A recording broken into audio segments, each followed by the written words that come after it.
Warzone 2 is almost in our grimy little hands, and as I wait for this new iteration to come out, I can't help but feel nostalgic for the game that helped all of us get through the early days of the sickness that shall not be named. I know that I had my fair share of complaining back in the day, but I think we can all agree that early Warzone was a special time for everyone that was involved.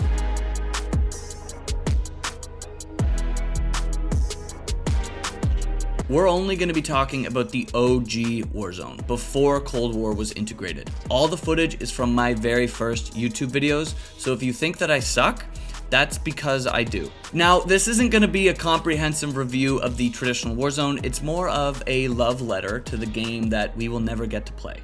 Oh my god, I need to stop talking like a mid-century poet. Why was Warzone good? Is it because people love COD and it was free to play, so it was destined to succeed? Maybe. Hard to tell if I'm being honest, but there were some clear differences of this battle royale that set it apart from its competition. Firstly, timing. Depending on where you lived, this game came out at the same time that the original lockdowns began. For me personally, it was like 7 days before. If you're in the States, maybe 2 weeks. In some parts of the world, the same exact day. This was honestly probably the luckiest thing that has ever happened for the success of Warzone. Not the single reason that it was successful, but a giant reason nonetheless. It's hard to quantify how integral this was, but I'm sure that even the suits at Activision can acknowledge that without this event, Warzone would have been much different. And because a large part of the world was more or less forced to play Warzone for 2 months, I think we all look back at this time with rose-tinted glasses. The timing of Warzone for not only the success, but for the love that the players grew for the game was so important. Without it, I don't think the game would have been as loved as it is today. So let's talk about the actual game. The gameplay of Warzone was downright awesome. If you remember back in the day as well, people were very bad compared to now. I mean, look at some of these plays that I used to make, my god.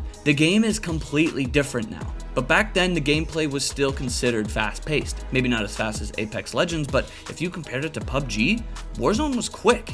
And I think that was done on purpose. Modern Warfare 2019 was a much slower game when compared to other Call of Duties at the time. It was critiqued as being noob-friendly and camper-safe, so when the devs were designing Warzone, I think that they were trying to find ways to speed up the gameplay so it didn't become an insanely boring BR. Unfortunately, totally backfired. Once everyone was playing this slow game 24/7, they eventually figured out how to rip around the map at speeds that were definitely not intended. Mix this with the Fortnite style of looting, this game was action-packed and left no time to twiddle your thumbs. If you wanted, you could rip around the map and kill chase to your heart's desire. Something that is a little more difficult in other Battle Royale games. Again, obviously this backfired a little bit because in Warzone as it stands now, it's insane. Slide canceling everywhere, third parties constantly. It's obviously pretty fun, but my god, clearly this was not the original design choice. Still though, this aspect of the game has set it out from its competitors. Warzone is known as the fastest paced BR, and they eventually just leaned into this with smaller maps like Rebirth Island and Fortune's Keep.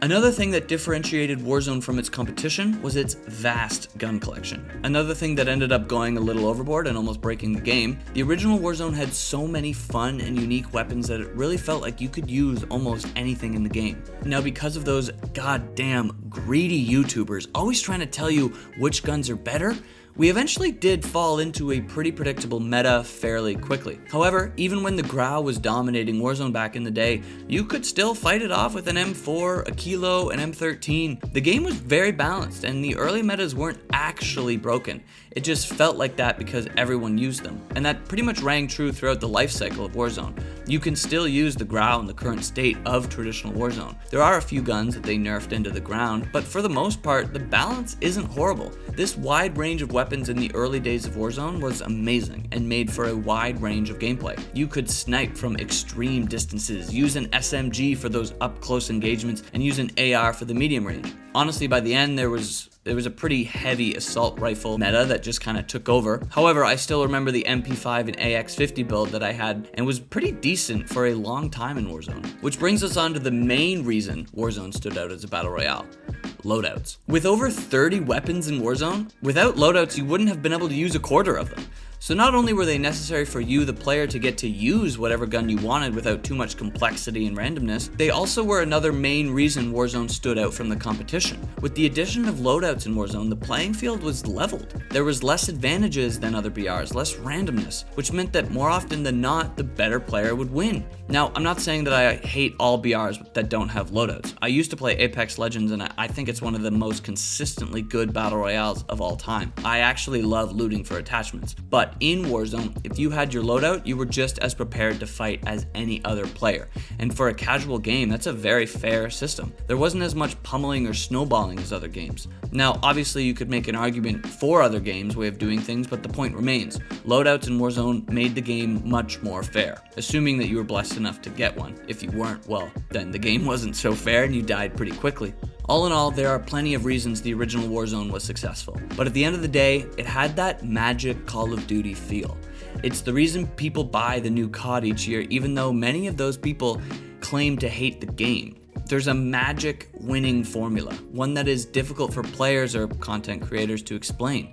It's just there. We all kind of feel it. Maybe it's the nostalgia of the old games. Maybe it's the ever-changing mechanics that nobody asks for. Maybe it's the friends that we make along the way. Whatever it is, I am excited to feel it again in Warzone 2. Guys, if you liked the video, like the video. If you love the video, subscribe down below and let me know in the comment sections what's part of the traditional Warzone that you loved. Let's have a conversation. Peace out.